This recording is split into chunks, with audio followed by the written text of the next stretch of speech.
അപ്പോൾ welcome back to my channel.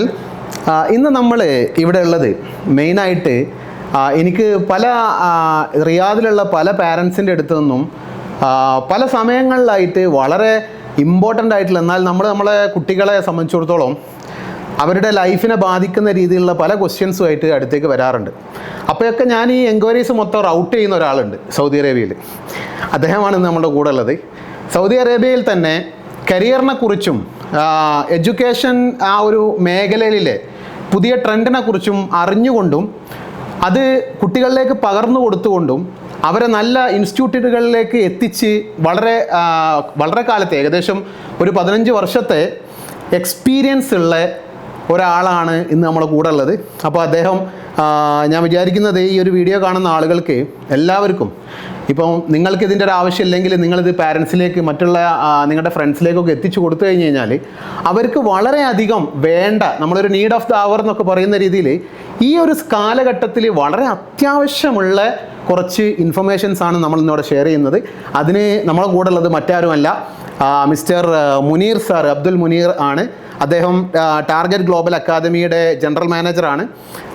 കുറേ വർഷങ്ങളായിട്ട് നാട്ടിൽ ടാർഗറ്റ് ലേണിംഗ് ഗ്രൂപ്പിൻ്റെ കൂടെ ടാർഗറ്റ് ലേണിംഗ് ഗ്രൂപ്പിനെ നല്ല ഒരു ഇതിലേക്ക് എത്തിച്ചുകൊണ്ട് അതിൻ്റെ പുതിയൊരു ബ്രാഞ്ച് സൗദി അറേബ്യയിൽ തുടങ്ങി അതും ഏകദേശം നല്ല ഒരു വിജയത്തിലേക്ക് എത്തിക്കാൻ സാധിച്ചിട്ടുള്ള, എത്തിക്കുക എന്ന് പറഞ്ഞു കഴിഞ്ഞാൽ പ്രത്യേകിച്ച് കുട്ടികളെ നല്ല രീതിയിൽ മോൾഡ് ചെയ്തുകൊണ്ട് അവർക്ക് ആവശ്യമുള്ള, അവരെന്താണോ അവരുടെ അഭിരുചി അനുസരിച്ച് അവർക്ക് ഇഷ്ടമുള്ള ഒരു കേന്ദ്രത്തിലേക്ക് അവരെ എത്തിക്കുന്നതിൽ വളരെയധികം കഠിനാധ്വാനം ചെയ്തിരിക്കുന്ന ഒരാളാണ്.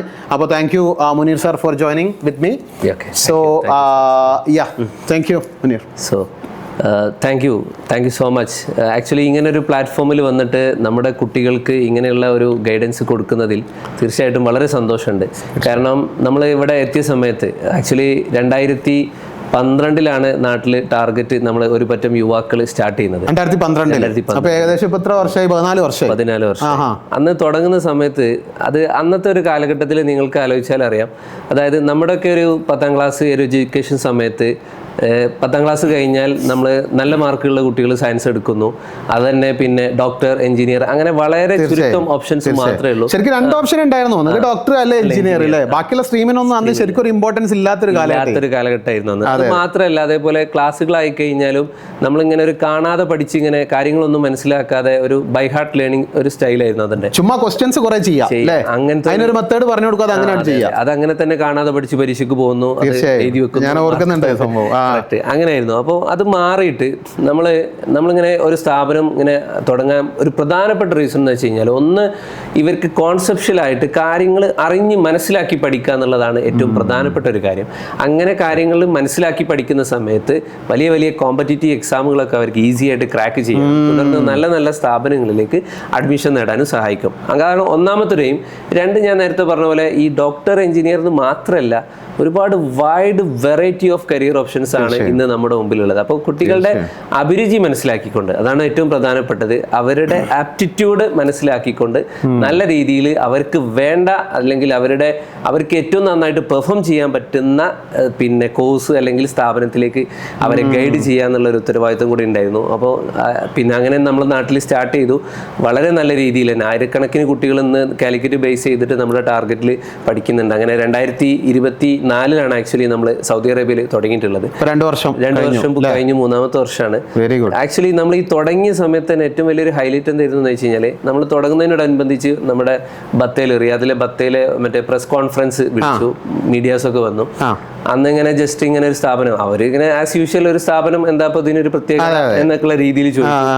അപ്പോൾ എന്നിരിക്കെ ഞാൻ അതിലിങ്ങനെ ഇൻട്രൊഡ്യൂസ് ചെയ്യുന്ന സമയത്ത് ഞാൻ ജസ്റ്റ് പറഞ്ഞു, നമ്മളിങ്ങനെ ഒരു സ്ഥാപനം തുടങ്ങി കുറേ ലാഭം ഉണ്ടാക്കുക, അതല്ല, അതിനേക്കാൾ ഉപരിയായിട്ട് ഒരുപാട് ഓപ്ഷൻസ് പ്രവാസി രക്ഷിതാക്കൾക്ക് അല്ലെങ്കിൽ പ്രവാസി വിദ്യാർത്ഥികൾക്ക് തന്നെ എക്സ്ക്ലൂസീവ് ആയിട്ടുള്ള ഓപ്ഷൻസ് ഉണ്ട്. ജസ്റ്റ് ഒരു എക്സാമ്പിൾ പറയുകയാണെങ്കിൽ, ഇപ്പോൾ നമ്മുടെ ഇന്ത്യയിൽ തന്നെ എഞ്ചിനീയറിംഗ് പഠിക്കാൻ ഏറ്റവും മികച്ച സ്ഥാപനമാണ് IIT. കഴിഞ്ഞാൽ 2ാമത് വരുന്ന സ്ഥാപനമാണ് NIT. IIT-യിലൊക്കെ അഡ്മിഷൻ കിട്ടാന്ന് പറയുന്നത് ബിഗ് കോമ്പറ്റീഷനാണ്.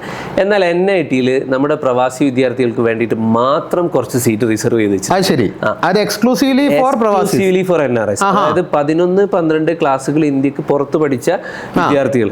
അപ്പോൾ അവർക്ക് വേണ്ടിയിട്ട് എക്സ്ക്ലൂസീവ് മാറ്റി വെച്ചു എന്ന് മാത്രമല്ല, അതിൽ തന്നെ ചില പാരന്റ്സ് ചോദിക്കും അതിൽ ഫീസ് കൂടുതലായിരിക്കില്ല എന്നൊക്കെ ചോദിക്കും. എന്നിരുന്നാൽ സാധാ, അതായത് നാട്ടിലൊരു കുട്ടി എത്രയാണോ ഫീ പേ ചെയ്യുന്നത് അതേ ഫീസിൽ പഠിക്കാനുള്ള അവസരം ഇതിലുണ്ട്. അത് ശരി, നാട്ടിലെ സെയിം ഫീസിൽ അത്രയും കോമ്പറ്റീഷൻ ഇല്ലാതെ വളരെ ഈസി ആയിട്ട് ഇല്ലാതെ എന്ന് പറഞ്ഞു കഴിഞ്ഞാല് നമ്മള് കുറച്ച് ഇയേഴ്സിൽ കണക്കെടുക്കുകയാണെങ്കിൽ 2024 കാലിക്കറ്റ് നെറ്റിൽ ഈ പിന്നെ NRI വിദ്യാർത്ഥികൾക്കുള്ള ഈ അഡ്മിഷൻ ദാസ കോട്ട എന്നാണ് അതിന്റെ പേര്. ദാസ DASA നമ്മൾ ഡീറ്റെയിൽ ആയിട്ട് സംസാരിക്കും. എനിഹാവ് അതിൽ ഏകദേശം 4 അലോട്ട്മെന്റ് കഴിഞ്ഞിട്ട് 39 സീറ്റിൽ ജോയിൻ ചെയ്യാൻ ആളില്ലാത്തൊരവസ്ഥയാണ്. അപ്പൊ ഞാൻ ജസ്റ്റ് ഇങ്ങനെ ഇതേപോലെയുള്ള ഓപ്ഷൻസ് ഉണ്ട് എന്ന് മീഡിയാസിൽ പറഞ്ഞ സമയത്ത് എനിക്ക് അത്ഭുതം തോന്നിയത് എന്താ വെച്ചാൽ, പിറ്റേന്ന് പത്രത്തിൽ വന്നത് ആക്ച്വലി നമ്മുടെ ടാർഗറ്റ് അവിടെ ലോഞ്ച് ചെയ്തു എന്നല്ല വന്നത് NIT പ്രവാസി വിദ്യാർത്ഥികൾക്കുള്ള സീറ്റുകൾ ഒഴിഞ്ഞു കിടക്കുന്നു. അല്ല, അത് ശരിക്കും വാലിഡ് ആണ്. കാരണം അവര് പോലും അത് ഇന്നാണ് റിയലൈസ് ചെയ്യുന്നത്. 43 സീറ്റ് പ്രവാസികൾക്ക് വേണ്ട 43 സീറ്റ് നാട്ടിൽ മത്സരിച്ചുകൊണ്ടിരിക്കുന്ന ആ സീറ്റ് ഇവർക്ക് വേണ്ടി വേക്കന്റ് എന്ന് പറഞ്ഞു കഴിഞ്ഞാൽ മറ്റൊരു പ്രത്യേകത എന്താ വെച്ചാൽ ഇത് സൂപ്പർ ന്യൂമററി സീറ്റാണ്. അതായത് അവിടെയുള്ള എക്സിസ്റ്റിംഗ് സീറ്റിനേക്കാളും അഡീഷണൽ ആയിട്ട് NRI വിദ്യാർത്ഥികൾക്ക് മാത്രം റിസർവ് ചെയ്ത് വെച്ച സീറ്റാണ്. അപ്പൊ വേറെ ആർക്കും കൊടുക്കൂല. NRI വിദ്യാർത്ഥികൾ ഇല്ലെങ്കിൽ അത് അവിടെ വേക്കന്റ് ആയിട്ട് കിടക്കും. അപ്പൊ അങ്ങനെ ഒരു സാധ്യത. അപ്പൊ ഏതായാലും എനിഹൗ ആ ന്യൂസ് ചെയ്തതിനു ശേഷം ഒരുപാട് എൻക്വയറീസ് ആണ് ആക്ച്വലി പാരന്റ്സ് ആയിട്ടും കുട്ടികളായിട്ടും.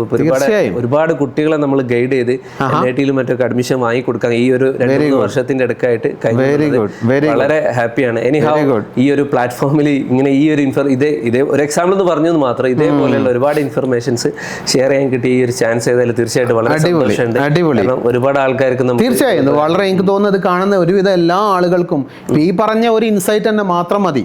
ശരിക്കും അവരുടെ കുട്ടികൾ നാട്ടിൽ പഠിക്കുകയാണെങ്കിൽ അവരെ ഇനി സൗദിയിൽ കൊണ്ടുവന്നിട്ട് പഠിപ്പിക്കും. എക്സാക്ട്ലി, അത് വളരെ വാലിഡ് ആയിട്ടുള്ള ഒരു പോയിന്റ്. അതായത് എഞ്ചിനീയറിംഗ് ഞാൻ പറയുന്നത് എന്താണെന്ന് വെച്ച് കഴിഞ്ഞാൽ, പൊതുവെ എനിക്കറിയാം നമ്മുടെ രക്ഷിതാക്കൾ എന്താ വെച്ചാൽ 10ാം ക്ലാസ് കഴിഞ്ഞാൽ പറയും ഇവിടെ അങ്ങനെ കോച്ചിങ് ഓപ്ഷൻസ് ഒന്നുമില്ല, അതുകൊണ്ട് ബെറ്റർ നാട്ടിലേക്ക് വിടുന്നത്. അതാണ് ഒരു ട്രെൻഡ്, കോമൺ ട്രെൻഡ് അതാണ്. പാരന്റ്സ് ആണെങ്കിൽ ഭയങ്കര കൺസേൺഡും ആണ്. കാരണം ഇന്നത്തെ അവസ്ഥ ഒരുപാട് ഇഷ്യൂസും മറ്റും തന്നെ പാരന്റ്സ് കൺസേണോട് കൂടിയാണ് ആക്ച്വലി നാട്ടിൽ കൊണ്ടുപോക്കുന്നത്. പക്ഷേ എഞ്ചിനീയറിംഗ് ആണ് നോക്കുന്നതെങ്കിൽ always better to stay here as of now. കാരണം ഇത് വളരെ വലിയൊരു ചാൻസ് ആണ്. കാരണം അധികം നമ്മൾ ബുദ്ധിമുട്ടില്ലാതെ വളരെ ചെറിയ എഫേർട്ട് എടുത്താൽ തന്നെ ഈസി ആയിട്ട് NITയിൽ ഒരു അഡ്മിഷൻ കിട്ടും. തീർച്ചയായും. Very good. അപ്പോൾ മുനീർ സാറേ, അപ്പോൾ നമുക്ക് അതിലേക്ക് വരുമ്പേ ഇപ്പം ഇവിടെ നമ്മൾ ബേസിക് ആയിട്ട് നോക്കുകയാണെങ്കിൽ പല ആളുകളും ഇങ്ങനെ പറയാറുണ്ട്, നമ്മൾ പല കരിയർ കൗൺസിലിംഗ്, കരിയർ പ്ലാനിങ് ഇതിനൊക്കെ കുറിച്ച് നമ്മൾ ഒരുപാട് ഇങ്ങനെ വർക്ക്ഷോപ്പും വെബിനാറുകളൊക്കെ നടക്കുന്നത് കാണാം. പക്ഷെ ആക്ച്വലി നമ്മുടെ ഓഡിയൻസിന് വേണ്ടിയിട്ട് ഈ കരിയർ പ്ലാനിങ് എന്ന് പറഞ്ഞു കഴിഞ്ഞാൽ ആദ്യം എന്താണെന്നൊന്ന് അറിയണ്ടേ? നമ്മൾ വെറുതെ കൊണ്ടുപോയിട്ട് എൻ്റെ കുട്ടിക്ക് കരിയർ പ്ലാൻ ചെയ്യണം എന്ന് പറഞ്ഞിട്ട് ഒരാളെടുത്ത് കൊണ്ടുപോയി കൊടുത്ത് കാര്യമില്ല. ബേസിക്കലി എന്താണ് ഈ കരിയർ പ്ലാനിങ്? അപ്പോൾ ഇതിൽ നമ്മൾ കരിയർ പ്ലാനിങ് എന്താണെന്നും അതേപോലെ തന്നെ ഈ കരിയർ പ്ലാൻ ചെയ്യുമ്പം സാധാരണ രക്ഷിതാക്കളും കുട്ടികളും എന്താ പറയുക ചെയ്യുന്നൊരു മിസ്റ്റേക്ക് എന്താണെന്നും കൂടെ നമ്മുടെ ഓഡിയൻസിന് പറഞ്ഞു കൊടുത്താൽ കുറച്ചുകൂടി ഉപകാരമാകും. വളരെ വാലിഡ് ആയിട്ടുള്ള ഒരു ക്വസ്റ്റ്യൻ. ആക്ച്വലി നമ്മൾ ഇത്തരം എന്തെങ്കിലും ഓപ്ഷൻസിലേക്കൊക്കെ പോകുന്നതിന്റെ മുമ്പായിട്ട് എന്താണ് ഈ കരിയർ പ്ലാനിങ് എന്നുള്ളതൊന്ന് മനസ്സിലാക്കാം. തീർച്ചയായും. ഇപ്പോൾ ഒരുപാട് ഇമ്പ്രൂവ് ആയിട്ടുണ്ട്. എന്നിരുന്നാൽ കൂടിയും പല രക്ഷിതാക്കളും ഇന്ന് കുട്ടി 12th കഴിഞ്ഞതിന് ശേഷമാണ് ആലോചിക്കുന്നത് ഇനി എന്തിനു കോഴ്സിന് പോകണം എന്നുള്ളത്. കറക്റ്റ്. കുറേ രക്ഷിതാക്കളുണ്ട് 12th കഴിഞ്ഞിട്ട് ചോദിക്കും, ചില കുട്ടികൾ ചോദിക്കും, സാർ വളരെ കുറഞ്ഞ സമയം പഠിച്ച് വലിയ കൂടുതൽ ശമ്പളം കിട്ടുന്ന ജോലി അങ്ങനത്തെ എന്തെങ്കിലും കോഴ്സ് ഉണ്ടോ സാർ പെട്ടെന്ന് പഠിക്കാൻ? ആ കോഴ്സ് പഠിക്കാനുള്ള കപ്പാസിറ്റി കുട്ടിക്കുണ്ടോ? അതൊന്നും നോക്കൂല. കൂടുതൽ ശമ്പളം അങ്ങനെയൊക്കെ ആലോചിച്ച് പോകുന്നൊരിതുണ്ട്. അതായത്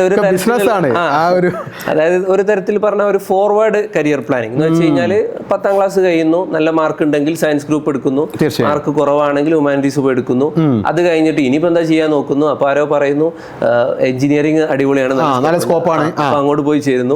അത് കഴിഞ്ഞിട്ട് ആലോചിക്കുന്നു ഇനിയിപ്പോ എന്താ ചെയ്യാ. അപ്പൊ ആരോ പറയുന്നു M.Tech എടുത്താൽ ഒന്നുകൂടെ സ്കോപ്പ് ഉണ്ട്, അതിന് പോകുന്നു. അതായത് ഓരോന്ന് കഴിയുമ്പോഴാണ് ഇങ്ങനെ ആലോചിക്കുന്നത് ഇനി എന്ത് ചെയ്യുന്നത്.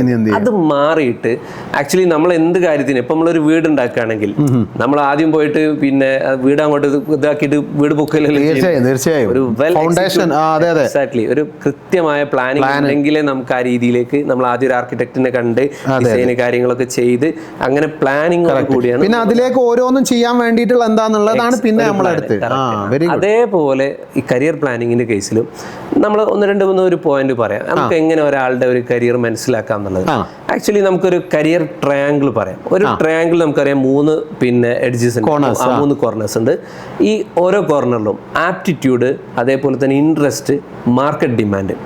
ആപ്റ്റിറ്റ്യൂഡ് എന്ന് പറഞ്ഞു കഴിഞ്ഞാൽ ഇപ്പോൾ എല്ലാവർക്കും നാച്ചുറലി ഇൻബോൺ ആയിട്ട് ഒരു ടാലന്റ് ഉണ്ടാവും, ജന്മനാ കിട്ടുന്ന ഒരു കഴിവ്. അതെല്ലാവർക്കും ഒരേപോലെ ആയിരിക്കും, ഓരോരുത്തർക്കും എൻറ്റയർലി ഡിഫറെന്റ് ആയിരിക്കും. അതേപോലെ തന്നെ ഇൻട്രസ്റ്റ്, അതായത് നമ്മൾ ഏത് കാര്യമാണ് ഇപ്പോൾ നമ്മൾ ചില കാര്യങ്ങൾ നമ്മളടുത്ത് പറഞ്ഞാൽ നമുക്ക് അത്ര താല്പര്യം ഉണ്ടാവില്ല, നമ്മളിങ്ങനെ ഒരു ചടങ്ങ് പോലെ തീർക്കും. അതേസമയം ചിലത് നമ്മൾ ഭയങ്കര എനർജി എടുത്തിട്ട് നമുക്ക് അടിപൊളിയായിട്ട്, അതായത് വെരി ഇൻട്രസ്റ്റിങ്ങോട് കൂടി കുട്ടികൾ ചെയ്തു കൊടുക്കുന്നത് നമുക്ക് കാണാൻ പറ്റും. വീട്ടിൽ തന്നെ കുട്ടികളോട് ഓരോ കാര്യം പറയുമ്പോൾ പിന്നെ ചിലപ്പോൾ ഷോപ്പിലേക്ക് പോകാൻ പറഞ്ഞാൽ മടിയായിരിക്കും. അതേസമയം കമ്പ്യൂട്ടറിൽ എന്നൊരു സാധനം നോക്കിയിട്ട് മോനെ അതൊന്ന് പറഞ്ഞു ചാടി പോകും. അവന്റെ കോഡിംഗ് സ്കില്ലും മറ്റൊക്കെയാണ് അവിടെ സൂചിപ്പിക്കുന്നത്, ടെക്നിക്കൽ സ്കില്ല്. അപ്പോൾ ഇൻട്രസ്റ്റ്, അതേപോലെ ആപ്റ്റിറ്റ്യൂഡ്, അതേപോലെ തന്നെ മാർക്കറ്റ് ഡിമാൻഡ്, അതും ഒരു ഇമ്പോർട്ടന്റ് ഫാക്ടർ. എസ്പെഷ്യലി ഇന്നത്തെ ഈ AI വേൾഡിൽ മാർക്കറ്റ് ഡിമാൻഡ് നമ്മൾ നല്ലധികം ശ്രദ്ധിക്കേണ്ട ഒരു പോയിന്റ്. എനിഹൗ ഈ ആപ്റ്റിറ്റ്യൂഡ്, ഇൻട്രസ്റ്റ്, മാർക്കറ്റ് ഡിമാൻഡ്, ഇത് 3ഉം മീറ്റ് ചെയ്യുന്ന ഒരു പോയിന്റ്. അതിങ്ങനെ ഒരു ട്രയാങ്കിൾ മീറ്റ് ചെയ്യുന്ന ആ ഒരു പോയിന്റ് ആണ് കുട്ടിയുടെ യഥാർത്ഥ കരിയർ എന്നുള്ളതാണ്. അതൊന്നും കൂടി ഒന്ന് എക്സ്പാൻഡ് ചെയ്ത് പറഞ്ഞു കഴിഞ്ഞാൽ, ഒന്നാമത്തെ ഒരു പോയിന്റ് അണ്ടർസ്റ്റാൻഡ് യുവർ സെൽഫ്. ആദ്യം ഈ നിങ്ങളെ തന്നെ സ്വയം മനസ്സിലാക്കുക. അതിപ്പോൾ ഒരു 10ാം ക്ലാസ് ഒക്കെ കഴിഞ്ഞ ഒരു കുട്ടീനെ സംബന്ധിച്ചിടത്തോളം ജസ്റ്റ് ഒന്ന് ഫ്രീ ആയിട്ട് എവിടെയെങ്കിലും ഒന്ന് ഇരുന്നിട്ട് ഒരു പേപ്പറും പേന ഇരുന്നിട്ട് ഒന്നിങ്ങനെ ആലോചിക്കാം, എന്താണ് എൻ്റെ ഇൻബോൺ ടാലന്റ് എന്താണെന്നുള്ളത് ആലോചിച്ചിട്ട് ഒരു പേപ്പറിൽ ജസ്റ്റ് ഇങ്ങനെ എഴുതി നോക്കുക. അപ്പം തന്നെ ഏകദേശം നമുക്ക് അതായത് ഞാൻ ഏത് കാര്യമാണ് വളരെ ഇൻട്രസ്റ്റിങ്ങോട് കൂടി ചെയ്യുന്നത്, മടിയൊന്നുമില്ലാതെ കൂളായിട്ട് ഹാൻഡിൽ ചെയ്യുന്നത്, അതേപോലെ തന്നെ ഈ ഓരോ കാര്യങ്ങൾ ഇങ്ങനെ നോക്കിയിട്ട് അങ്ങനെ മനസ്സിലാക്കിയെടുക്കുക. അതേപോലെ അതിനുശേഷം അതേപോലെ ഈ ചിലർക്ക് ഒരു ഡൗട്ട് ഉണ്ടാവും, അങ്ങനെ ഇപ്പോൾ സാർ എനിക്ക് അങ്ങനെ പ്രത്യേകിച്ച് ചില കുട്ടികൾ പറയും എനിക്ക് അങ്ങനത്തെ കഴിവൊന്നുമില്ല, എനിക്കെല്ലാം ഓക്കെ ഒരേപോലെയാണ് അങ്ങനെ പറയുന്ന കുട്ടികളുണ്ട്. അപ്പൊ അതിന് ഇന്ന് ശാസ്ത്രീയമായ രീതികളുണ്ട്. ഇപ്പോൾ CG പോലെയുള്ള ഓർഗനൈസേഷൻസ് നടത്തുന്ന ഡിഫറൻഷ്യൽ ആപ്റ്റിറ്റ്യൂഡ് ടെസ്റ്റ്, ഡാറ്റ്, അതായത് CG ഡാറ്റ് എന്ന് പറയും. അതായത് അങ്ങനത്തെ കുറെ ഉണ്ട്, ഓൺലൈനിൽ അവൈലബിൾ ആണ്, പിന്നെ പ്രൈവറ്റ് ആയിട്ട് പലതും ഉണ്ട്. ജസ്റ്റ് ഒരു എക്സാമ്പിൾ സൂചിപ്പിച്ചത് മാത്രം. അപ്പൊ ഇത്തരത്തിലുള്ള ആപ്റ്റിറ്റ്യൂഡ് ടെസ്റ്റുകളിൽ ആക്ച്വലി ശാസ്ത്രീയമായിട്ട് കുട്ടിക്ക് ഏത് മേഖലയിൽ, അതായത് അതിന്റെ റിസൾട്ട് വരുന്ന സമയത്ത് കുട്ടികൾക്ക് ടെക്നിക്കൽ സ്കിൽ എത്രത്തോളം ഉണ്ട്, ലോജിക്കൽ തിങ്കിങ് എത്രത്തോളം ഉണ്ട്, കമ്മ്യൂണിക്കേഷൻ സ്കിൽ എത്രത്തോളം ഉണ്ട് എന്നുള്ളത് അതിനനുസരിച്ച് സെറ്റ് ചെയ്തിട്ടുള്ള ക്വസ്റ്റ്യൻസ് ആണ്. അപ്പൊ എനിഹൗ ഒന്നെങ്കിൽ ഇത്തരത്തിലുള്ള ആപ്റ്റിറ്റ്യൂഡ് ടെസ്റ്റിനെ ആശ്രയിച്ചുകൊണ്ടോ അല്ലെങ്കിൽ സ്വയം തന്നെ ഒന്ന് മനസ്സിലാക്കിയിട്ട് നമ്മുടെ ആപ്റ്റിറ്റ്യൂഡ് തിരിച്ചറിയാന്നുള്ളതാണ് ഇതിൽ. ശരിക്കും നമുക്ക് നമ്മുടെ പാരന്റ്സിനോടോ റിലേറ്റീവ്സിനോടോ നോക്കിക്കഴിഞ്ഞാൽ ചിലപ്പോൾ മനസ്സിലാക്കാൻ ഒരു പരിധി വരെ ഇത് ഏറ്റവും കൂടുതൽ നന്നായിട്ട് പറയാൻ പറ്റുന്ന ആള് പാരന്റ്സ് ആണ്. കാരണം നമ്മൾ കുട്ടികളുടെ ചെറുപ്പത്തിലുള്ള കഴിവുകൾ വെച്ചിട്ട് നോക്കി അവരെന്താണ് ചെയ്യുന്നത്, അതിലെന്താണ് എക്സ്പെർട്ട്. ചെറിയ ഒരു ഉദാഹരണം പറയാം. നമ്മള് നാട്ടിലെ ടാർഗറ്റില് 2016 എൻ്റെ ഓർമ്മ, ഒരു പയ്യൻ വന്നിരുന്നു. ആ പയ്യൻ ആക്ച്വലി പഠിക്കാൻ അത്ര ബ്രില്യൻ്റ് ഒന്നല്ല, പക്ഷെ ഒരു ആവറേജ് ലെവൽ ഇങ്ങനെ പോകും. പക്ഷെ ആ പയ്യന് ഇപ്പോ പഠിച്ചിറങ്ങി ആക്ച്വലി പഠിച്ചത് പിന്നെ Indian Institute of technology Jabalpur, IIT ജബൽപൂരിൽ അവിടെ ഒരു കോഴ്സ് ഉണ്ട്, BDES, ബാച്ചലർ ഓഫ് ഡിസൈനിങ് എന്ന് വെച്ച് കഴിഞ്ഞാൽ BDES ഇൻ ഓട്ടോമൊബൈൽ. അതായത് നമുക്കറിയാം ഡെയിലി ഇപ്പൊ പുതിയ വാഹനങ്ങളാണ് പോലെ മോഡൽ, എസ്പെഷ്യലി ഓട്ടോമോട്ടീവ് ഇൻഡസ്ട്രി എന്ന് പറഞ്ഞാൽ ഭയങ്കരമായിട്ട് എന്താ പറയാ ഗ്രോയിങ് ഇൻഡസ്ട്രിയാണ്. അപ്പോൾ ഈ വാഹനങ്ങളുടെ രൂപകൽപ്പന ഡിസൈൻ ചെയ്യുന്ന കോഴ്സാണ് പുള്ളി പഠിച്ചത്. നല്ല ഡിമാൻഡുള്ള ഒരു കോഴ്സാണ്. അവൻ എങ്ങനെ അവിടെ എത്തി എന്ന് പറഞ്ഞു കഴിഞ്ഞാൽ, ആക്ച്വലി ഞാൻ പറഞ്ഞു അവൻ പഠിക്കാനാ, നോർമലി എനിക്കറിയാം IIT ഒരു സീറ്റ് എന്ന് പറഞ്ഞാൽ ബിഗ് ടാസ്ക് ആണ്, ഭയങ്കര ടാസ്ക് ആണ്. അപ്പോൾ ഈ പയ്യൻ എങ്ങനെ അവിടെ എത്തിയെന്ന് ചോദിച്ചു കഴിഞ്ഞാൽ, അവന് +2 പാസ്സാവുന്ന ജസ്റ്റ് ഒരു ആവറേജ് സ്കോറോട് കൂടിയാണ്. പ്രോപ്പർ ആയിട്ട് ഇതിനായിട്ട് വേറെ തന്നെ ഒരു എൻട്രൻസ് എക്സാമിനേഷൻ ഉണ്ട്. ഞാൻ BDES ബാച്ചലർ ഓഫ് ഡിസൈൻ, അതിന് UCED എന്നാണ് ആ എൻട്രൻസിന്റെ പേര്. Under graduate common entrance examination in design. അതിൽ കുട്ടിയുടെ തിയററ്റിക്കൽ നോളജിനേക്കാൾ ഉപരിയായിട്ട് പരിശോധിക്കുന്നത് കുട്ടിയുടെ ഡിസൈനിങ് സ്കില്ലാണ് പരിശോധിക്കുന്നത്. പ്രാക്ടിക്കൽ ആയിട്ട് തന്നെ ചെയ്യും.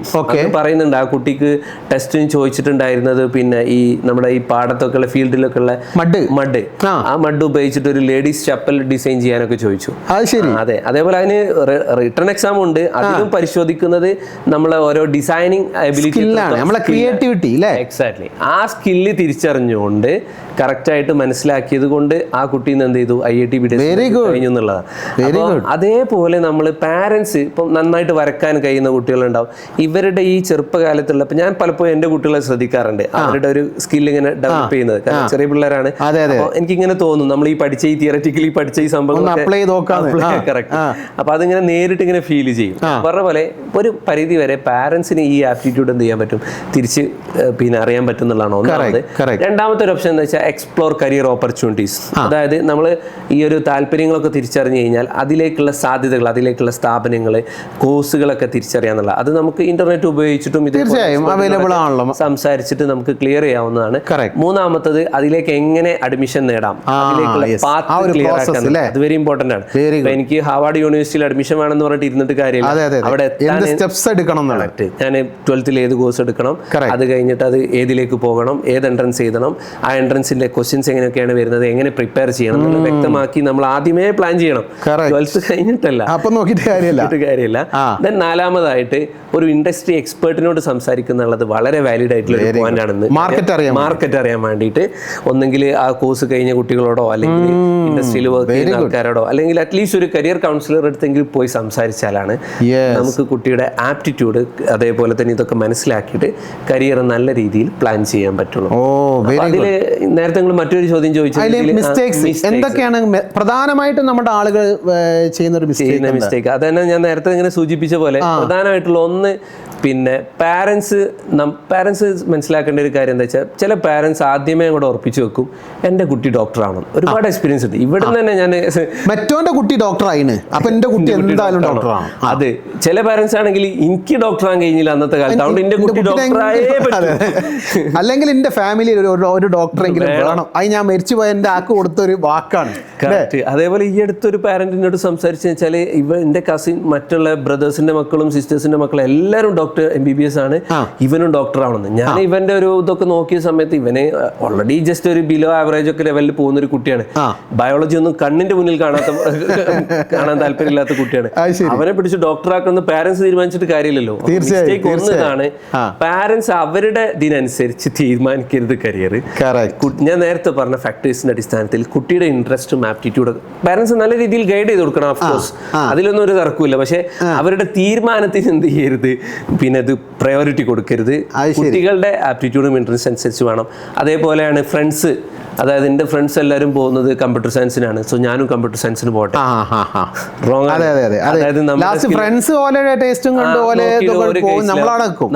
അടുത്ത ഫ്രണ്ട്സിനെ നോക്കി പോകേണ്ടി വരും. കറക്റ്റ്. അതേപോലെ തന്നെ നേരത്തെ പറഞ്ഞ പോലെ നമ്മളൊരു ട്രെൻഡിനനുസരിച്ച് ട്രെൻഡ് നോക്കിയിട്ട് അങ്ങോട്ട് പോവാം. ഇന്ന് കമ്പ്യൂട്ടർ സയൻസ് നല്ല സ്കോപ്പാണ്.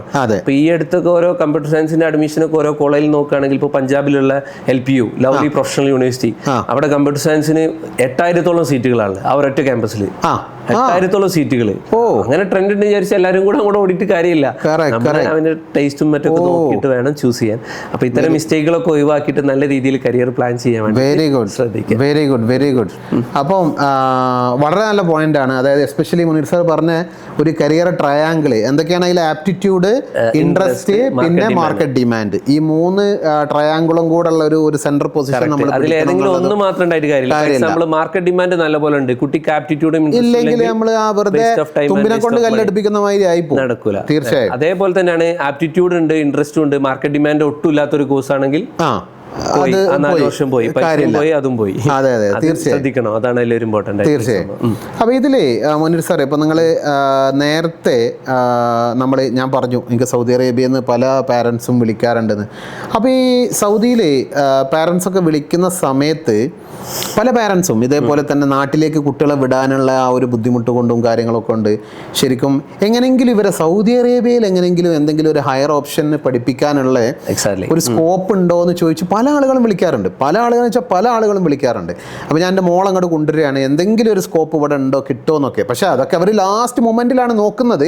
പക്ഷേ എന്നാലും ഇപ്പോൾ ആ ഒരു പ്രോസസ്സ് കൂടെ കടന്നു പോയിട്ടിരിക്കുന്ന കുട്ടികളുള്ള ആളുകൾക്ക്, എസ്പെഷ്യലി ആ ഒരു ക്ലാസ്സിലുള്ള ഇപ്പോൾ 11th 12th പഠിക്കുന്ന കുട്ടികളുള്ള പാരൻസിനോട് ഇവിടെ സൗദി അറേബ്യയിൽ എന്ത് ഓപ്ഷൻ ഉണ്ട് എന്ന് ചോദിച്ചു കഴിഞ്ഞാൽ നിങ്ങൾ എന്താണ് പറഞ്ഞു കൊടുക്കുക? എക്സാക്ട്ലി, വളരെ നല്ലൊരു ക്വസ്റ്റ്യൻ ആണ്. നേരത്തെ പറഞ്ഞ പോലെ തന്നെ ഒരുപാട് പാരന്റ്സ് അത് എൻക്വയറി ആയിട്ട് എൻ്റെ അടുത്ത് തന്നെ ഡയറക്റ്റ് വരാറുണ്ട്. സൗദി അറേബ്യയിൽ നിലവിൽ നേരത്തെ പറഞ്ഞ പോലെ പണ്ടത്തെ സൗദി അല്ല ഇപ്പോഴത്തെ സൗദി, അതായത് പുതിയ സൗദി, അതായത് എഡ്യൂക്കേഷൻ രംഗത്ത് ഒരുപാട് ഓപ്പണിങ്സ് ആണ് അവർ ചെയ്തുകൊണ്ടിരിക്കുന്നത്. അതായത് 10,000-കണക്കിന് വിദ്യാർത്ഥികൾ, ഇന്റർനാഷണൽ വിദ്യാർത്ഥികൾ നിലവിൽ പല സൗദി യൂണിവേഴ്സിറ്റികളിലായിട്ട് പഠിക്കുന്നുണ്ട്. അതായത് അവര് സ്കോളർഷിപ്പോട് കൂടി വരുന്ന ആളുകൾ. കറക്റ്റ്, അതായത് ഫുള്ളി ഫണ്ടഡ് ആയിട്ട് 100% അക്കോമഡേഷനും താമസവും കോഴ്സ് ഫീ ഉൾപ്പെടെ ഫുള്ളി ഫണ്ടഡ് സ്കോളർഷിപ്പിൽ പഠിക്കുന്നവരുണ്ട്. അതായത് നമ്മൾ വീട്ടിൽ നിന്ന് അവിടേക്ക് യൂണിവേഴ്സിറ്റിക്ക് പോകാനുള്ള ട്രാവൽ അലവൻസ് വരെ കൊടുത്ത് അങ്ങനെ പഠിക്കുന്നവരുണ്ട്.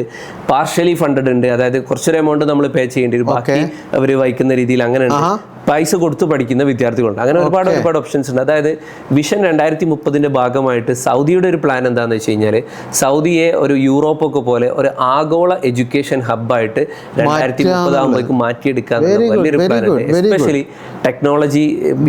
ടെക്നോളജി രംഗത്തൊക്കെ ഒരുപാട് ഓപ്പർച്യൂണിറ്റീസ് ആണ് നിലവിലുള്ളത്.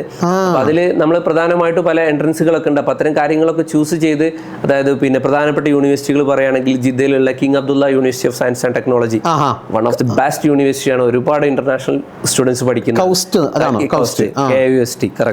അതേപോലെ ജിദ്ദയിൽ തന്നെയുള്ള കിങ് അബ്ദുൽ അസീസ് യൂണിവേഴ്സിറ്റി, അതേപോലെ റിയാദിലുള്ള കിങ് സൗദ് യൂണിവേഴ്സിറ്റി, പിന്നെ എഞ്ചിനീയറിംഗ് രംഗത്തൊക്കെ നേരത്തെ വളരെ ഫേമസ് ആയിട്ടുള്ള ദമാം ഈസ്റ്റേൺ റീജിയനിലുള്ള KFUPM, King Fahd University of Petroleum and Minerals, KFUPM. King Faisal University റിയാദിലുള്ള ഒരു പ്രൈവറ്റ് യൂണിവേഴ്സിറ്റിയാണ്. ഇതേപോലെ പ്രൈവറ്റ് ആൻഡ് പബ്ലിക് യൂണിവേഴ്സിറ്റീസ് ആയിട്ട് ഒരുപാട് യൂണിവേഴ്സിറ്റീസ് ഇവിടെ ഉണ്ട്. 12th കഴിഞ്ഞ കുട്ടികൾക്ക് അപ്രോച്ച് ചെയ്ത് നോക്കാവുന്ന ഓപ്ഷൻസ് ഉണ്ട്. അതിൽ നിലവിലെ അവസ്ഥയിൽ പക്ഷേ കുറച്ച് ഓപ്ഷൻസ് ലിമിറ്റഡ് ആണ്. ലിമിറ്റഡ് മീൻസ് സൗദി ഇങ്ങനെ ഓപ്പൺ ആക്കിക്കൊണ്ടിരിക്കുകയാണ്. സീറ്റുകളുടെ എണ്ണം കുറച്ച് കുറവാണ്. അതുകൊണ്ട് അത്യാവശ്യം നല്ല സ്കോർ, ഒരു 90% അബവ് ഒക്കെ 12th സ്കോർ ഉണ്ടെങ്കിൽ തീർച്ചയായിട്ടും ട്രൈ ചെയ്ത് നോക്കാവുന്ന ഓപ്ഷൻസ് ആണ്. അപ്പൊ വേണമെന്ന് വിചാരിച്ചു കഴിഞ്ഞു കഴിഞ്ഞാൽ നമുക്ക് പോസിബിൾ ആണ്. പക്ഷെ അതിന് വേണ്ടിയിട്ടുള്ള കുറച്ച് ക്രൈറ്റീരിയാസും കാര്യങ്ങളൊക്കെ ഉണ്ട് നമ്മൾ നേരത്തെ എടുത്തു കഴിഞ്ഞു കഴിഞ്ഞാൽ. പക്ഷെ പറ്റുമോ എന്ന് ചോദിച്ചു കഴിഞ്ഞാൽ പറ്റും. അതായത് അതിന് സ്പെഷ്യൽ ആയിട്ടുള്ള എൻട്രൻസുകൾ ഉണ്ട്. ഗുജറാത്തി പറഞ്ഞിട്ട് ഇത്തരം എൻട്രൻസുകളൊക്കെ, എൻട്രൻസിന്റെ ഒരു സ്റ്റാൻഡേർഡ് നോക്കുകയാണെങ്കിൽ നമ്മുടെ നീറ്റ് JEE ഒക്കെ ആയിട്ട് കമ്പയർ ചെയ്യുമ്പോൾ വെരി ഈസിയാണ്. പക്ഷെ അത്യാവശ്യം ഈ പറഞ്ഞ പോലെ സീറ്റുകളുടെ എണ്ണം കുറവായതുകൊണ്ട്, അതായത് ഇന്റർനാഷണൽ സ്റ്റുഡൻസിന് മാറ്റിവെച്ച സീറ്റുകളുടെ എണ്ണം കുറവായതുകൊണ്ട് കുറച്ചൊരു ഡിമാൻഡ് ഉണ്ട് നിലവിൽ. But may be in the coming years most probably സീറ്റുകളുടെ എണ്ണം കൂടും. കാരണം ഞാൻ ഓൾറെഡി പറഞ്ഞു സൗദിയുടെ പ്ലാൻ ഇത് 2030 ആകുമ്പോഴേക്കും ഇത് വലിയൊരു ഹബ്ബാക്കി മാറ്റാന്നുള്ളതാണ്. Very good. So most probably നല്ല സാധ്യത ഉള്ളൊരു. Very good. അപ്പോൾ ശരിക്കേ മുനീർ സാർ, ഇപ്പം നമ്മൾ സൗദിനെ കുറിച്ച് പറഞ്ഞു. പക്ഷെ ഇപ്പോഴും ഉണ്ടാവും എൻ്റെ കുട്ടി ഇന്ത്യയിൽ തന്നെ പഠിക്കണം, അല്ലെങ്കിൽ എൻ്റെ കുട്ടി കേരളത്തിൽ തന്നെ പഠിക്കണം എന്നൊക്കെ പറയുന്ന പല പാരൻസ് ഉണ്ടാവും. പക്ഷേ അവരൊക്കെ ശരിക്കും പറഞ്ഞാൽ കുട്ടി നേരത്തെ അവർ ഒന്നുകിൽ എഞ്ചിനീയറിങ് അല്ലെങ്കിൽ ഡോക്ടർ എന്നുള്ള ആ ഒരു ഇൻട്രസ്റ്റ് ഉള്ള കുട്ടികളുണ്ടാവും, അല്ലേ? അപ്പോൾ ഇങ്ങനത്തെ കുട്ടികൾക്ക് നാട്ടിലുള്ള വളരെ ഡിഫിക്കൽട്ട് ആയിട്ടുള്ള ഒരു എക്സാമാണ് നീറ്റ് JEE എന്നൊക്കെ പറഞ്ഞു കഴിഞ്ഞാൽ. അപ്പം ഈ ഒരു നീറ്റ് JEE എൻട്രൻസ് എക്സാമിൻ്റെ ഒരു റിയാലിറ്റി എന്താണ്? ഇപ്പൊ നമ്മൾക്കൊക്കെ അറിയാം, അപ്പൊ എനിക്ക് ഇന്ന സ്ഥലത്ത് എത്തണം എന്ന് എല്ലാവർക്കും അറിയാം. പക്ഷെ അതിലേക്ക് എത്താനുള്ള ഒരു പാത ഏത് രൂപത്തിലുള്ളതാണ്, അതിലേക്ക് എനിക്ക് എങ്ങനെ ട്രാവൽ ചെയ്യാൻ പറ്റും, എന്നിട്ട് എങ്ങനെ ആ ഡെസ്റ്റിനേഷനിൽ എത്താൻ പറ്റും എന്നുള്ള ഒരു പ്രോസസ്സ് ഉണ്ടല്ലോ. കറക്റ്റ്. അപ്പോൾ അതിൻ്റെ ഒരു റിയാലിറ്റി എന്താണ് ശരിക്കും? കറക്റ്റ്, വളരെ വാലിഡ് ആയിട്ടുള്ള ഒരു ക്വസ്റ്റ്യൻ ആണ്. കാരണം എന്താ വെച്ചാൽ എസ്പെഷ്യലി നമ്മൾ ഈ ഒരു വർഷമൊക്കെ നീറ്റ് ക്വസ്റ്റ്യൻ പേപ്പർ ചോർച്ചൊക്കെ ആയിട്ട് ഒരുപാട് പ്രക്ഷോഭങ്ങളും നടക്കുകയാണ്. കറക്റ്റ്. അപ്പോൾ യഥാർത്ഥത്തിൽ മനസ്സിലാക്കേണ്ടത്, ഇപ്പം നേരത്തെ പറഞ്ഞ പോലെ തന്നെ ഒരു ഡോക്ടർ ആവണം അല്ലെങ്കിൽ എഞ്ചിനീയർ ആവണം എന്നൊക്കെ ആഗ്രഹിക്കുന്ന വിദ്യാർത്ഥികൾ തീർച്ചയായിട്ടും എഴുതേണ്ട എൻട്രൻസ് പരീക്ഷയാണ് ഈ നീറ്റ് JEE. അപ്പോൾ അതിന് നമ്മൾ വളരെ നേരത്തെയുള്ള ഒരു സ്ട്രാറ്റജി പ്രിപ്പറേഷൻ വളരെ അത്യാവശ്യമാണ്. അത് എസ്പെഷ്യലി ഈ പ്രവാസി കുട്ടികളിൽ വളരെ കുറവാണ് ഞാൻ കണ്ടെടുത്തോളം. ഇവർ ഇതിനെക്കുറിച്ച് ആലോചിക്കുന്നത് 11th ചൂസ് സയൻസ് ഒക്കെ എടുത്തതിന് ശേഷം 11th സയൻസ് എടുത്ത കുട്ടികളോട് തന്നെ നീറ്റ് അതെന്താന്ന് കേൾക്കാത്ത കുട്ടികൾ പോലും ഉണ്ട് എന്നുള്ളതാണ് സങ്കടം. ആഗ്രഹം ഡോക്ടർ ആവണം എന്നുള്ളതാണ്, ഇന്ത്യയിൽ പോകണം എന്നൊക്കെ ഉണ്ട്. പക്ഷേ നീറ്റ് ഇങ്ങനെ ഒരു പരീക്ഷ അതെന്താന്നൊക്കെ ആലോചിച്ച് വരുന്ന കുട്ടികളാണ് കൂടുതലുള്ളത്. അതിനെ കുറിച്ച് ഒരു അവയർനെസ് വളരെ ആഗ്രഹമുണ്ട്, പക്ഷേ അവയർനെസ്സും ഇല്ല. നിങ്ങൾ കുട്ടികൾ മനസ്സിലാക്കേണ്ടത് നീറ്റ് പരീക്ഷയിൽ 22 ലക്ഷം വിദ്യാർത്ഥികളാണ് ഓരോ വർഷം പരീക്ഷ. 2.2 മില്യൺ. ഇന്ത്യയിൽ മൊത്തം ഗവൺമെന്റ് പ്രൈവറ്റ് എല്ലാ കോളേജുകളുടെ MBBS സീറ്റുകളുടെ മൊത്തം ഒരു കണക്കെടുക്കുകയാണെങ്കിൽ 1,18,000 സീറ്റാണുള്ളത്. ഏകദേശം 20 മടങ്ങാണ് ഇതിന്റെ കോമ്പറ്റീഷൻ വരുന്നത്. BDS മറ്റു കോഴ്സുകളൂടെ എടുക്കുകയാണെങ്കിൽ തന്നെ ഈ 1,18,000 കാഞ്ഞാട്ടരത്തിൽ തന്നെ ഗവൺമെന്റ് സീറ്റ് വരുന്നത് ഏകദേശം 55,000-ഓളം ഗവൺമെന്റ് സീറ്റുകൾ MBBS വേണ്ടിയിട്ടാണ് ഇത്രയും കുട്ടികൾ മത്സരിക്കുന്നത്. അപ്പോൾ ജസ്റ്റ് ഒന്ന് ആലോചിച്ച് നോക്കിയാൽ അറിയാം, കോമ്പറ്റീറ്റീവ് എക്സാം ആണ്. ഞാൻ നേരത്തെ പറഞ്ഞ പോയിന്റാണ്, കോൺസെപ്ഷ്യൽ ആയിട്ട് കോൺസെപ്റ്റ് മനസ്സിലാക്കി പഠിച്ച കുട്ടിയാണെങ്കിൽ നന്നായിട്ട് തുടങ്ങാൻ പറ്റും. അത് നേരത്തെ തുടങ്ങണം പ്രിപ്പറേഷൻ. അറ്റ്ലീസ്റ്റ് ഒരു 8th ഗ്രേഡിന്നെങ്കിലും നമ്മൾ MCQs ഒക്കെ പ്രാക്ടീസ് ചെയ്തിട്ട് വേണം ഇതിലേക്ക് പോകാൻ. അതേപോലെ തന്നെ JEE-യുടെ കേസിലും ജോയിന്റ് എൻട്രൻസ് എക്സാമിനേഷൻ ഏകദേശം 15 ലക്ഷം വിദ്യാർത്ഥികൾ എല്ലാ വർഷവും ഇതിനു വേണ്ടി 15 ലക്ഷം JEE മെയിൻസ് പരീക്ഷ ചെയ്തു. അതിൽ നിന്ന് ടോപ്പിലെത്തുന്ന 2.5 ലക്ഷം വിദ്യാർത്ഥികളെ JEE അഡ്വാൻസ്ഡ് എഴുതാൻ വേണ്ടി വിളിച്ചു. അതിന്റെ അപ്പുറത്തേക്ക് വേറെ ഡിഫിക്കൽട്ടി ഇല്ല. അത്രയും ഹൈസ് വേൾഡിൽ തന്നെ അത്യാവശ്യം ടഫ് ആയിട്ടുള്ള എക്സാം ആയിട്ടാണ് ഈ JEE-നെ കൺസിഡർ ചെയ്യുന്നത്. അപ്പോൾ നമ്മൾ നേരത്തെ ഒരു വെൽ പ്ലാൻഡ് ആയിട്ടുള്ള സ്ട്രക്ചേർഡ് ആയിട്ടുള്ള ഒരു പ്രിപ്പറേഷൻ മറ്റു കാര്യങ്ങൾ ഉണ്ടെങ്കിലേ ഇത്തരത്തിലുള്ള കോച്ചിങ് ഇത് വളരെയധികം മനസ്സിലാക്കേണ്ട ഒരു കാര്യമാണ്. ഇപ്പൊ ഇവിടെ മുനീർ സാറേ, ഇതില് ഇപ്പം എസ്പെഷ്യലി നമ്മുടെ റിയാദില് അല്ല സൗദി അറേബ്യയിലൊക്കെ ഉള്ള പാരൻസ്, അവരുടെ മക്കളിപ്പം 7th-ലോ 8th-ലോ 9th-ലോ 10th-ലോ ഒക്കെ പഠിക്കുന്നുണ്ടാവും. അപ്പം ഏതൊരു ക്ലാസ്സിൽ വെച്ചിട്ട് അവർ ഇതിനുള്ള ഒരു ഫോക്കസ്ഡ് ആയിട്ടുള്ള ഒരു പ്രിപ്പറേഷൻ തുടങ്ങിക്കഴിഞ്ഞാൽ അവർക്ക് നമ്മൾ ഈ പറയുന്ന ഈ ഒരു ഡിഫിക്കൽട്ടായിട്ടുള്ള NEET അല്ലെ JEE എക്സാം ക്വാളിഫൈ ചെയ്യാൻ പറ്റും. അതിനിപ്പം റിയാദിൽ അവൈലബിൾ ആയിട്ടുള്ള എന്തെങ്കിലും സെൻറ്ററുകളൊക്കെ കാര്യമായിട്ട് നല്ല കോച്ചിങ് കൊടുക്കുന്ന സെൻറ്ററുകൾ? കറക്റ്റ്, അവിടെയാണ് ആക്ച്വലി ടാർഗറ്റ്. എന്തുകൊണ്ട് ടാർഗറ്റ് സൗദിയിൽ തുടങ്ങി എന്നുള്ളത്? കാരണം നമുക്കറിയാം, ഇവിടെ പൊതുവെ റിയാദിൽ എന്നല്ല സൗദി അറേബ്യയിൽ ഹോം ട്യൂഷൻസ് ആണ് കൂടുതൽ.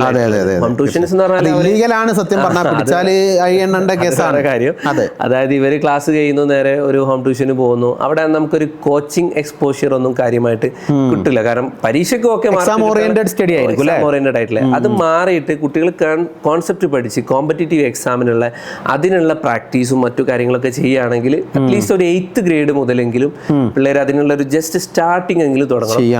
10th കഴിയുന്നതോടുകൂടി വളരെ സീരിയസ് ആയിട്ട് ഒരു 2 ഇയർ ഇതിന് വേണ്ടി പ്രിപ്പയർ ചെയ്യുകയാണെങ്കിൽ തീർച്ചയായിട്ടും റിസൾട്ട് ഉണ്ടാക്കാൻ കഴിയും. കാരണം നമ്മൾ ടാർഗറ്റ് തുടങ്ങി നമുക്ക് തന്നെ ഒരു എക്സ്പീരിയൻസ് ഉണ്ട്. ഫസ്റ്റ് ഇയറിൽ തന്നെ അത്യാവശ്യം നല്ല സ്കോറോട് കൂടി നീറ്റിൽ ഫസ്റ്റ് അറ്റംപ്റ്റിൽ തന്നെ വാങ്ങിച്ചു. കാരണം അത്രക്കും ആത്മാർത്ഥമായിട്ട് ആ 2 ഇയർ കണ്ടിന്യൂസ് പ്രാക്ടീസ് ആണ്. ക്വസ്റ്റ്യൻസ് പ്രാക്ടീസ് ചെറിയൊരു പുഷ് മതി. കറക്റ്റ്. നമ്മൾ അതിനനുസരിച്ചുള്ള ഒരു സപ്പോർട്ടും ടീച്ചേഴ്സിന്റെ സൈഡിൽ നിന്ന് കൊടുത്തപ്പോൾ ആ റിസൾട്ട് നമുക്ക് കാണാൻ കഴിഞ്ഞു. കാരണം ഇവിടെ ഒരു റിയാലിറ്റി എന്താണെന്ന് വെച്ച് കഴിഞ്ഞാൽ ഇവിടെ 98-ഉം 99% ഒക്കെ വാങ്ങി ബോർഡ് ടോപ്പേഴ്സ് നല്ല ഒരുപാട് ടോപ്പേഴ്സ് നീറ്റ് JEE പോലെയുള്ള പരീക്ഷകൾ വളരെ പിന്നോക്കമാണ് പ്രവാസി. അതിന്റെ റീസൺ ഇതാണ്. അത് മനസ്സിലാക്കി നേരത്തെയുള്ള ഏർലി കോച്ചിങ്ങും കോമ്പറ്റീറ്റീവ് എക്സാം അത് വേറെ ലെവലാണ്. അതിന്റെ റിയാലിറ്റിയാണ്. അത് മനസ്സിലാക്കിയിട്ട് പക്ഷെ അതിൽ ഞാൻ നേരത്തെ പറഞ്ഞ മറ്റൊരു കാര്യം പ്രത്യേകം ശ്രദ്ധിക്കുക. ദാസാകോട്ടയുടെ കാര്യം ഞാൻ പറഞ്ഞു. അത് NRI വിദ്യാർത്ഥികൾക്കുള്ള ഒരു ഗോൾഡൻ ഓപ്പർച്യൂണിറ്റിയാണ്. JEE നീറ്റ് ഒക്കെ എത്ര ടൈറ്റ് ആണെങ്കിൽ കൂടി ദാസാകോട്ട വഴി, അതായത് ദാസാകോട്ട സിമ്പിൾ ആയിട്ട് പറയുകയാണെങ്കിൽ ഇന്ത്യയിലെ മൊത്തം NIT-കളിലും NIT കഴിഞ്ഞാൽ മറ്റ് ചില സ്ഥാപനങ്ങളിൽ IIIT-കൾ, ഇന്ത്യൻ ഇൻസ്റ്റിറ്റ്യൂട്ട് കേരളത്തിൽ കോട്ടയത്തുണ്ട്. ഈ IIIT പോലെയുള്ള സ്ഥാപനങ്ങളിൽ ഏകദേശം 15% സീറ്റ് അധികമായി സൃഷ്ടിച്ചുകൊണ്ട് NRI വിദ്യാർത്ഥികൾക്ക് വേണ്ടിയിട്ട് മാത്രം റിസർവ്ഡ് ആണ്. ഇതിന്റെ എലിജിബിലിറ്റി എന്താണെന്ന് വെച്ച് കഴിഞ്ഞാൽ കുട്ടി JEE പരീക്ഷ എഴുതിയിട്ട് വാലിഡ് ആയിട്ടുള്ള ഒരു സ്കോർ വേണം. വാലിഡ് ആയിട്ടുള്ള സ്കോർ എന്ന് പറഞ്ഞാൽ ചെറിയ സ്കോർ ആണെങ്കിലും അഡ്മിഷൻ കിട്ടും. സീറ്റ് കാരണം എനിക്ക് ലാസ്റ്റ് റാങ്ക് പരിശോധിച്ചാൽ കാണാം. ഇപ്പൊ കാലിക്കറ്റ് NIT-ൽ 2024 10,20,608 റാങ്ക് കിട്ടിയ കുട്ടിക്ക് വരെ അഡ്മിഷൻ കിട്ടിയിട്ടുണ്ട്. കറക്റ്റ്. എന്നിട്ടും സീറ്റ് ബാക്കിയാണ് അവിടെ. അതൊരു വാസ്തവമാണ്. ഇതിന്റെ ലാസ്റ്റ് റാങ്ക് നിങ്ങൾക്ക് വെബ്സൈറ്റിൽ കയറി കഴിഞ്ഞാൽ ഗൂഗിൾ ചെയ്ത് ആർക്കായാലും പരിശോധിക്കാം. ഇപ്പൊ കുറച്ചുകൂടി ഡിമാൻഡ് വരുന്നുണ്ട്. കാരണം കുറച്ചുകൂടി കൂടുതൽ കുട്ടികളും എസ്പെഷ്യലി എനിക്ക് തോന്നുന്നത് സൗദി അറേബ്യയിൽ തന്നെ ഈ ഒരു ദാസാകോട്ടനെ കുറിച്ച് മുനീർ സാർ പല പ്ലാറ്റ്ഫോമിലും എനിക്കൊന്ന് അൽവഫയിലൊക്കെ വലിയൊരു ഓഡിയൻസിന് വേണ്ടിയിട്ടുള്ള ഒരു സെഷൻ ഒക്കെ നടത്തിയിട്ടുണ്ട്. അപ്പം കറക്റ്റ് വളരെ നല്ലൊരു ഇനീഷ്യേറ്റീവ് ആണ് ടാർഗറ്റ് തുടങ്ങിയത് എനിക്ക് തോന്നുന്നത്. എസ്പെഷ്യലി മുനീർ സാറിന്റെ ഒരു എക്സ്പെർട്ടീസും പല ആളുകളെയാണ് പല റിയാദിൽ തന്നെയുള്ള സൗദി അറേബ്യ എന്ന് പറയും. കാരണം എനിക്ക് തോന്നുന്നത് ടാർഗറ്റിൽ റിയാദിലല്ലാത്ത കുട്ടികളും പഠിക്കുന്നുണ്ട്. ജുബൈൽ. അതെ. അപ്പം ഒരു ഹൈബ്രിഡ് മോഡൽ ആണെങ്കിൽ പോലും ഓൾ ഓവർ സൗദി അറേബ്യയില് അപ്പൊ ടാർഗറ്റ് നല്ല രീതിയിൽ ഒരു അവയർനെസ് കൊടുക്കുന്നുണ്ട് അല്ലേ? അതുകൊണ്ടാണല്ലോ അവർ വരുന്നതും ക്വാളിഫൈ ചെയ്ത് പോകുന്നതും ഒരു അവയർനെസ്സും.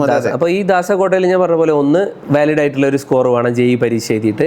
2 12th 75% സ്കോർ വേണം ഓൾ ടുഗദർ എല്ലാ സബ്ജക്റ്റിനും കൂടെ വേണം. അതേപോലെ തന്നെ ഈ കുട്ടി 11th 12th ഇന്ത്യക്ക് പുറത്ത് പഠിച്ചിരിക്കണം. അത് ഇമ്പോർട്ടൻ്റ് ആണ്. അതെല്ലാ പാരൻസും പ്രത്യേകം ശ്രദ്ധിക്കുക. കാരണം എന്താ വെച്ചാൽ പൊതുവെ 10ാം ക്ലാസ് കഴിഞ്ഞ് നാട്ടിലോട്ട് വിടും. ചില കുട്ടികൾ 11th കഴിഞ്ഞിട്ട് പിന്നെയാണ് ഇതിനെ കുറിച്ചൊക്കെ അറിയാം, പിന്നെ ഇങ്ങോട്ട് വരാം, അതൊന്നും നടക്കില്ല. 11ഉം 12ഉം ഇന്ത്യക്ക് പുറത്ത് പഠിച്ചിരിക്കൽ നിർബന്ധമാണ്. അതുകൊണ്ടാണ് ഇതിൽ അത്ര ഡിമാൻഡ് ഇല്ലാത്തത്. ആലോചിച്ചാൽ അറിയാം. കാരണം GCC രാജ്യങ്ങളോ മറ്റേതെടുക്കുകയാണെങ്കിലും 11ഉം 12ഉം പഠിക്കുന്ന കുട്ടികളുടെ എണ്ണം വളരെ കുറവാണ്. അതുകൊണ്ടാണ് ഇതിൽ ഡിമാൻഡ് കുറയാനുള്ളത്. എഞ്ചിനീയറിംഗ് നോക്കുന്നുണ്ടെങ്കിൽ അതും ഒരു ബെസ്റ്റ് ഓപ്ഷൻ ആണ്. അപ്പോൾ സൗദി അറേബ്യയിൽ എസ്പെഷ്യലി ഇവിടെയുള്ള ആളുകൾ മക്കളെ 10ലാണ് നാട്ടിൽ പഠിക്കണമെങ്കിൽ വേഗം അങ്ങോട്ട് കൊണ്ടുപോകുന്നോളി, എന്നിട്ട് അവരെ IIT ചേർത്തോളി. അത് നല്ലൊരു ഓപ്ഷനാണ്. അല്ല, IIT അല്ല, NIT. അതൊരു ഗോൾഡൻ ചാൻസ് ആണ്. എനിഹൗ ഡീറ്റെയിൽ ആയിട്ട് അതിന്റെ കാര്യങ്ങളൊക്കെ ഇനിയിപ്പോൾ അതിന് കൂടുതൽ സംശയങ്ങളുള്ള ആളുകൾ ഉണ്ടെങ്കിൽ മുനീർ സാറ് നമ്പർ ഉണ്ട്, വീഡിയോയുടെ താഴെ നമ്പർ ഉണ്ടാവും. അപ്പോൾ മുനീർ സാറായിട്ട് കണക്ട് ചെയ്താൽ മതി. He will help you out. തീർച്ചയായിട്ടും. അപ്പോൾ അതാണ് അപ്പോൾ നമ്മളെ ഇപ്പം നീറ്റ് ജെയിൻ്റെ കാര്യം നമ്മൾ പറഞ്ഞു, അതിൽ പ്രവാസികൾക്കുള്ള ഒരു ഓപ്ഷനെ കുറിച്ച് നമ്മൾ പറഞ്ഞു.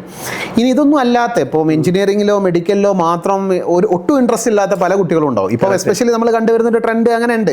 പല കുട്ടികൾ out of the box think ചെയ്യാൻ തുടങ്ങിയിട്ടുണ്ട്. മാർക്കറ്റ് ഡിമാൻഡ് നമ്മൾ നേരത്തെ പറഞ്ഞു, അതനുസരിച്ചിട്ട് പല മേഖലകളിലും പല രീതിയിലും നമ്മൾ നേരത്തെ ഓട്ടോമൊബൈലിലൊക്കെ കാര്യം പറഞ്ഞ പോലെ.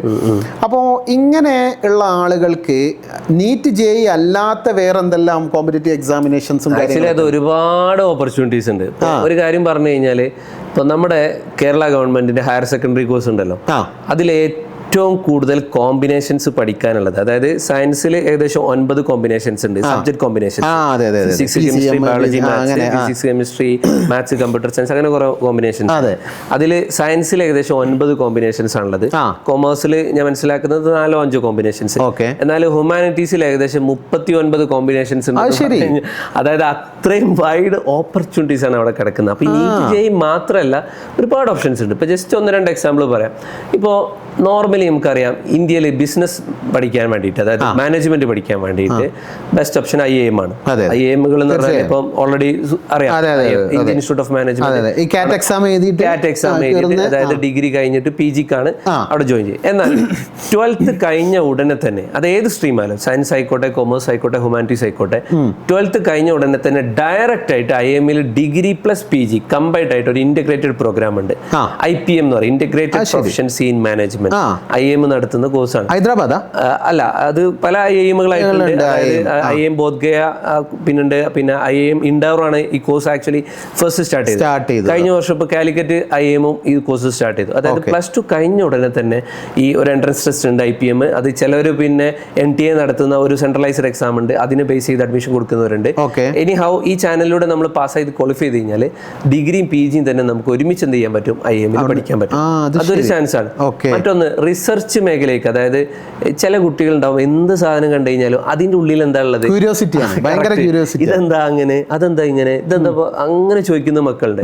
അവർക്കുള്ള ഒരു അതായത് അവരുടെ ഒരു റിസർച്ച് മൈൻഡാണ് അവിടെ കാണിക്കുന്നത്. ഇന്ന് നമ്മുടെ കുട്ടികൾ, ഇപ്പോൾ ഈ അടുത്ത് ഞാൻ ന്യൂസ് പേപ്പറിൽ വായിച്ചു, ഒരു പ്രവാസി വിദ്യാർത്ഥി പിന്നെ US പോയിട്ട് സ്കോളർഷിപ്പും മറ്റൊക്കെ കിട്ടി, അങ്ങനെ പുറത്തേക്ക് പോകുന്ന കുട്ടികൾക്ക് ഇങ്ങനെ റിസർച്ച് ഓറിയന്റഡ് ആയിട്ട് പഠിക്കാൻ ഉള്ള കുട്ടികൾക്കുള്ള ഒരു ബെസ്റ്റ് ഓപ്ഷനാണ് ഐസറുകൾ, Indian Institute of Science Education and Research, തിരുവനന്തപുരത്ത്, കേരളത്തിൽ തിരുവനന്തപുരത്തുണ്ട്. നിലവിൽ 7 ഐസേഴ്സ് ആയിട്ടുണ്ട്. അതിന് വേറെ തന്നെ അവരൊരു ആപ്റ്റിറ്റ്യൂഡ് ടെസ്റ്റ് നടത്തിയിട്ടാണ് അവർ അഡ്മിഷൻ കൊടുക്കുന്നത്. ബാംഗ്ലൂരിൽ IIC പോലെയുള്ള സ്ഥാപനങ്ങൾ, Indian Institute of science Bangalore, അതെ. അപ്പോൾ റിസർച്ച് തലത്തിലും അങ്ങനെ ഒരുപാട് ഓപ്ഷൻസ് ഉണ്ട്. പിന്നെ ഞാൻ നേരത്തെ പറഞ്ഞ ഡിസൈനിങ് മേഖല വളരെ ഓപ്പൺ ആയിട്ട് UI അങ്ങനത്തെ, അത് ഒരു ഓട്ടോമൊബൈൽ ഡിസൈനിങ് മാത്രമല്ല, എന്തിന്റെയും ഡിസൈനിങ് പഠിപ്പിക്കുന്ന കോഴ്സുകൾ. NID Ahmedabad, national institute of design Ahmedabad, അവിടെ അറൌണ്ട് 12 ടൈപ്സ് ഓഫ് എങ്ങാനും ഡിസൈൻസ് പഠിപ്പിക്കുന്നുണ്ട്. All type of fashion designing, apparel designing, പിന്നെ സെറാമിക് ഡിസൈൻ, അങ്ങനെ പല ടൈപ്പ് ഓഫ് ഡിസൈനിങ്, പിന്നെ വീഡിയോ, അങ്ങനെ ഓരോ ഗെയിം ഡിസൈനിങ്, അങ്ങനെ പല ടൈപ്പ് ഗ്രാഫിക് ഡിസൈനിങ്. ഒരുപാട് സെഗ്രിഗേഷൻസ് ഉണ്ട് ഡിസൈനിങ്ങിൽ തന്നെ പറയുമ്പോൾ, ഒരുപാട് സെഗ്രിഗേഷൻസ് ഉണ്ട്. ഇത്തരത്തിലുള്ള കുറെ ഓപ്പർച്യൂണിറ്റീസ് ഉണ്ട്. ഞാൻ നേരത്തെ പറഞ്ഞ വീണ്ടും പോയിന്റിലേക്ക് പോവാണ്. കുട്ടിയുടെ ആപ്റ്റിറ്റ്യൂഡും ഇൻട്രസ്റ്റും മനസ്സിലാക്കിയിട്ട് നല്ല രീതിയിൽ ഗൈഡ് ചെയ്ത് കഴിഞ്ഞാൽ നല്ല നല്ല ക്വാളിറ്റിയുള്ള പ്രൊഡക്റ്റുകൾ നമുക്ക് കാണാൻ കഴിയുന്നത് വളരെ നല്ലൊരു പോയിന്റാണ്. അത് നീറ്റും ജെയും മാത്രമല്ല, അതിനപ്പുറത്തും ലോകങ്ങളുണ്ട്, ഓപ്പർച്യൂണിറ്റീസ് ഉണ്ട് എന്നുള്ളതാണ് മുനീർ സാർ പറഞ്ഞത്. വളരെ നല്ല യൂസ്ഫുൾ ഇൻഫർമേഷൻ ആണ്. പിന്നെ നമ്മൾ ഈ ഒരു റിയാദിൽ അല്ലെ സൗദി അറേബ്യയിലോ മിഡിൽ ഈസ്റ്റിലാവട്ടെ നമ്മൾ കണ്ടുവരുന്ന വേറെ, ഇപ്പോൾ ഈ നമ്മുടെ നാട്ടിൽ നിന്നും കണ്ടുവരുന്ന വേറൊരു പ്രവണത, ഈ MBBS നമ്മൾ ഇന്റർനാഷണലി പോയി പഠിക്കുക എന്നുള്ളത്. അത് ഒരുപാട് സ്ഥലങ്ങൾ, ഒരുപാട് ഒരുപാട് കൺട്രീസ് ഇതിപ്പോൾ പ്രൊമോട്ട് ചെയ്യുന്നുണ്ട്. അപ്പം ഇതിൻ്റെ ഒരു റിയാലിറ്റിയും ഇതിനെക്കുറിച്ചൊന്ന് ജസ്റ്റ് നമ്മുടെ ഒരു പ്രേക്ഷകർ. കറക്റ്റ്, അത് വളരെ വാലിഡ് ആയിട്ടുള്ള ഒരു ക്വസ്റ്റ്യൻ ആണ്. കാരണം ചില കുട്ടികളുടെ അടുത്ത് ചോദിച്ചു കഴിഞ്ഞാൽ ഞാൻ നീറ്റൊന്നും കാര്യമായിട്ട് നോക്കുന്നില്ല, അത് കിട്ടൂല, ഇത്ര ചിലവില്ലാതെ തന്നെ എനിക്ക് പുറത്തു പോയിട്ട് പഠിക്കാമല്ലോ, പിന്നെ എന്താന്നൊക്കെ ചോദിക്കാം. കാരണം എന്താണെന്ന് വെച്ച് കഴിഞ്ഞാൽ, ഒന്ന് നേരത്തെ പറഞ്ഞ പോലെ ആ ഒരു പിന്നെ നമ്പേഴ്സ് നമ്മൾ പറഞ്ഞു, 1,00,000 സംതിങ് സീറ്റ് ഉള്ളത്, 22 ലക്ഷം ആളുകൾ പങ്കെടുക്കുന്ന എക്സാം ആണ്. പോകുന്നതിൽ തെറ്റൊന്നുമില്ല, പക്ഷെ നമ്മൾ കുറച്ച് കാര്യങ്ങൾ ശ്രദ്ധിക്കണം എന്നുള്ളതാണ് അതിലെ പ്രധാനപ്പെട്ട ഒരു കാര്യം.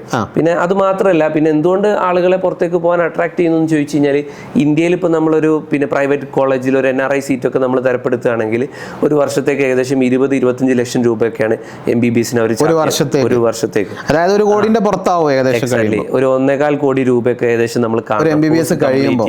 എന്നിട്ടോ അത് കഴിഞ്ഞിട്ട് അത് വേറെ ചോദ്യം. എന്നാൽ ഈ വിദ്യാർത്ഥികൾ തന്നെ ഈ ജോർജിയ, ഉസ്ബെക്കിസ്ഥാൻ, റഷ്യ പോലെയുള്ള രാജ്യങ്ങളിലൊക്കെ പോയിട്ട് മാക്സിമം ഒരു 40 ലാക്ക് 40 ലാക്കിന്റെ ഉള്ളിൽ കോഴ്സ് കംപ്ലീറ്റ് ചെയ്ത് പോരാ. അതാണ് കൂടുതൽ കുട്ടികളെ അട്രാക്ട് ചെയ്യുന്നത്.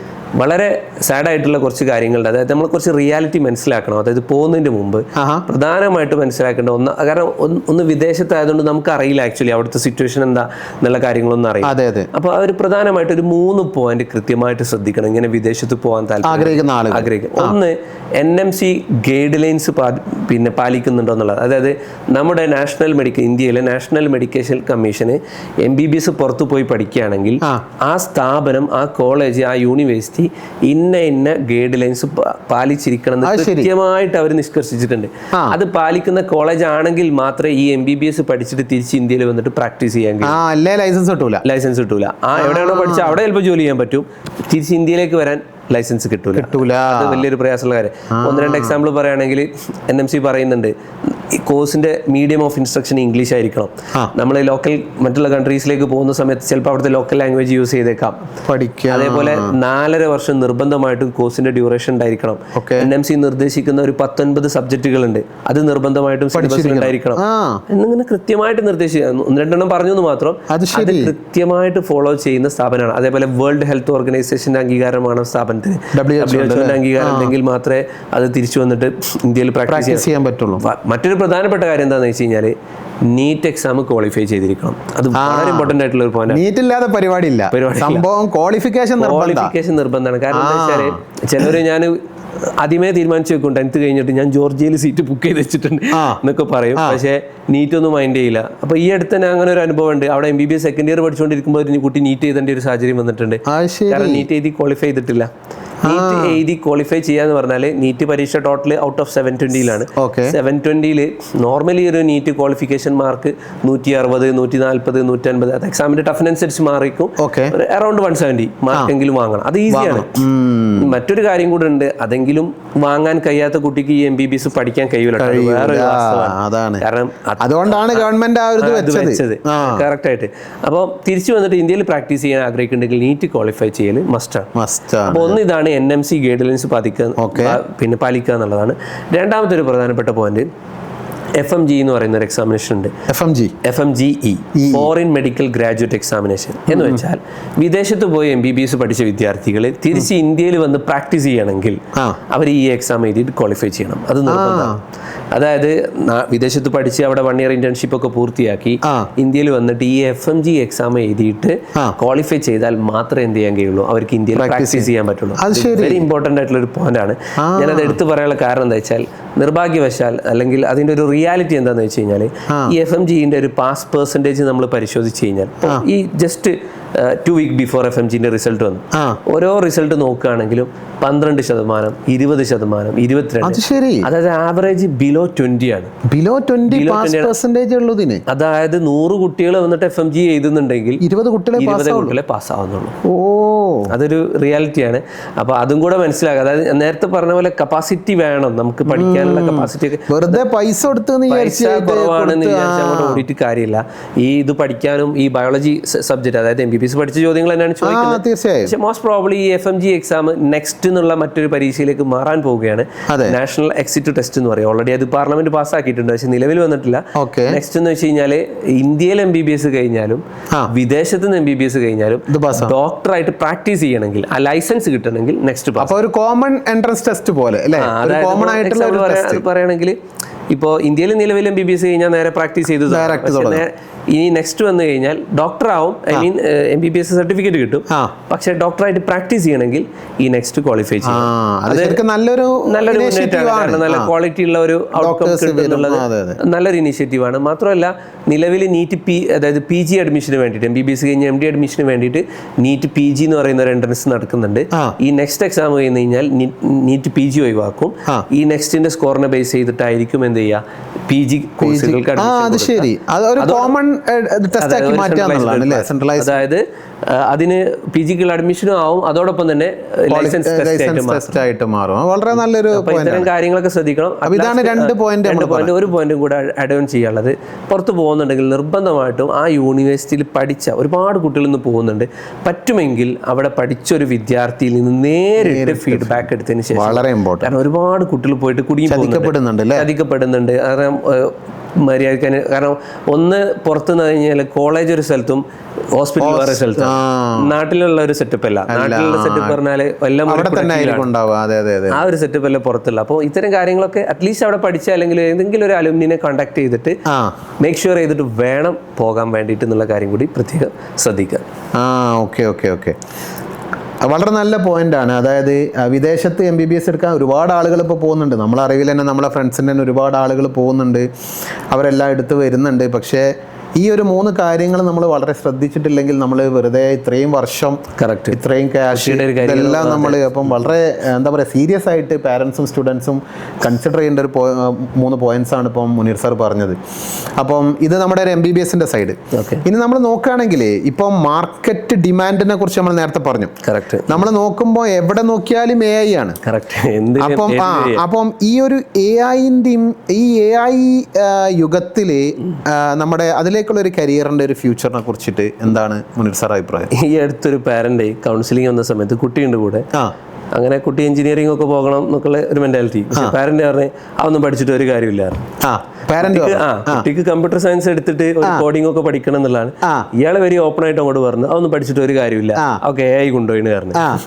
അതായത് പൊതുവെയുള്ള ആൾക്കാരുടെ ഒരു സംസാരമാണ്, എന്ത് പറഞ്ഞു AI കൊണ്ടുപോയി. പാരന്റ് എഞ്ചിനീയർ തന്നെയാണ്, എഞ്ചിനീയർ ആണ്, പക്ഷെ അയാൾക്ക് റിയലിസ്റ്റിക് ആയിട്ട് അയാൾ മനസ്സിലാക്കിയില്ല എന്നുള്ളതാണ്. പുള്ളി എന്താണെന്ന് വെച്ചാൽ ഇപ്പൊ ഇന്ന് എന്ത് കോഡാണെങ്കിൽ ക്ലോഡിൽ കൊടുത്തു കഴിഞ്ഞാൽ എന്ത് കിട്ടും.